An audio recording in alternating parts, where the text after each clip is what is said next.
Hello, everybody. This is Maverick4179 here to bring you a video which I haven't done in a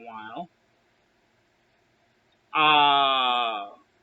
This one will be on the inaugural episode of All Elite Wrestling AEW Dynamite from October 2nd, 2019. Now,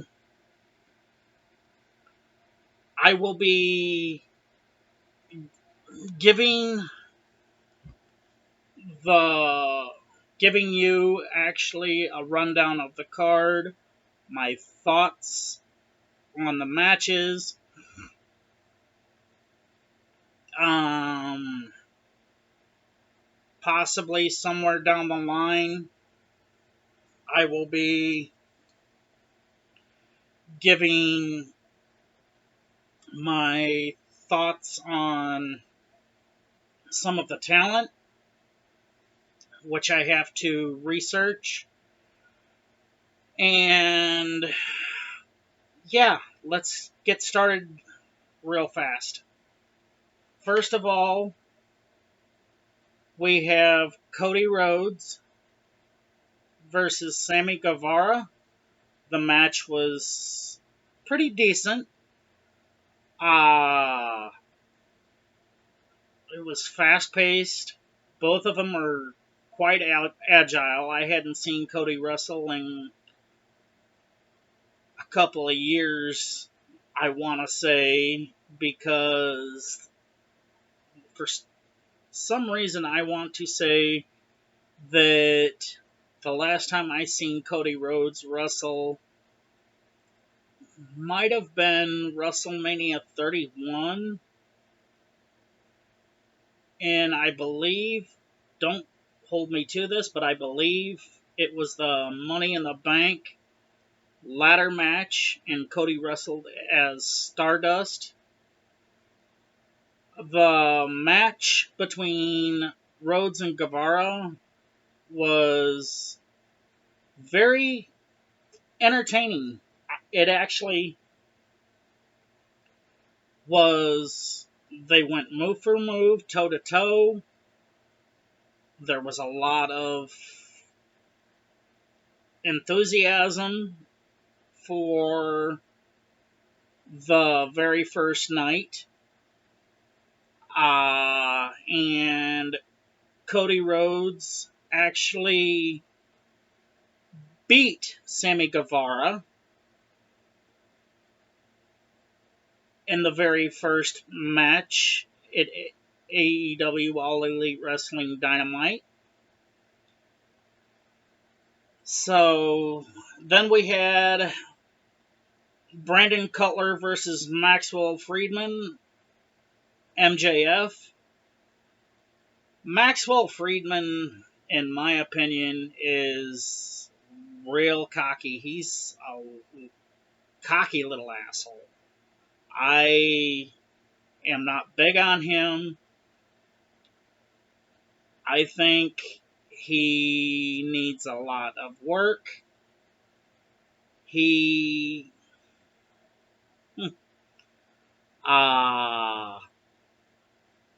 doesn't quite fit the bill, in my opinion, as a pro wrestler. He looks preppy. He doesn't really have very good ring skills, in my opinion. But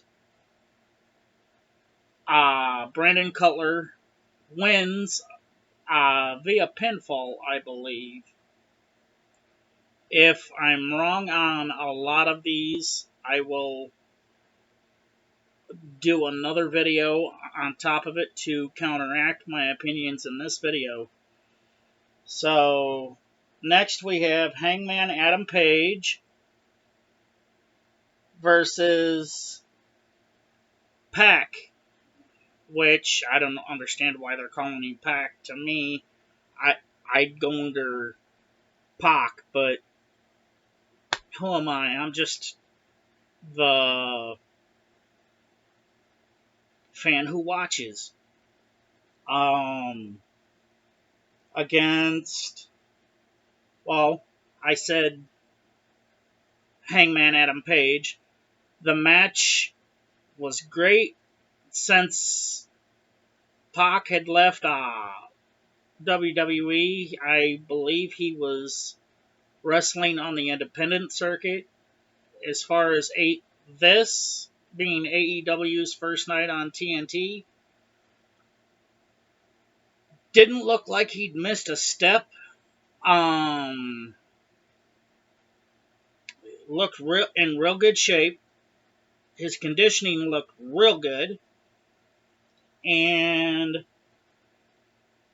Pac won the match via pinfall. Next, we have a singles match for.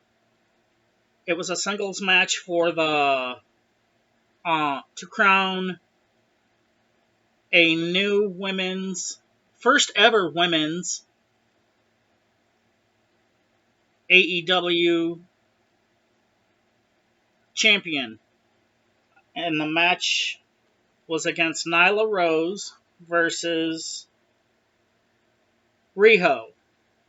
The match was great. There wasn't really any botches, except for maybe one. I believe Rijo had actually tried to pick up Nyla Rose and pile driver, but we're talking about 300 pounds almost in that ring, and Rijo weighs maybe about $1.50, $1.25. There's no way, in my opinion, that Rijo could have picked up Nyla Rose for a pile driver or a power bomb. But Rijo wins the match and becomes your first ever AEW Women's Champion. Next, we have the main event, which was a 6-man tag match against the Young Bucks and Kenny Omega, all Elite, against Chris Jericho, Santana, and Ortiz. The match was non-stop. As soon as the bell started,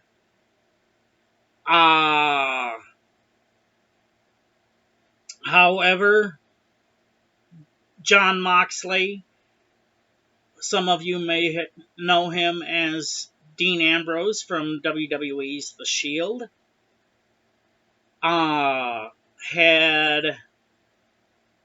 showed up to basically, I want to say, beat the hell out of Kenny Omega, because that's AEW's first big feud right now and rivalry. They fought all the way back to the VIP lounge, where Moxley had DDT'd, or as they would say in WWE, where Moxley had hit Omega with the Dirty Deeds double arm DDT. From what I can remember, the match was won by Chris Jericho and Santana Ortiz, only because they have a new member in TNA now. Jack Hager, aka WWE's Jack Swagger, has left the UFC for All Elite Wrestling. So, yeah, that's it for the first week of All Elite Wrestling Dynamite. This is Maverick4179 saying, peace out, YouTube.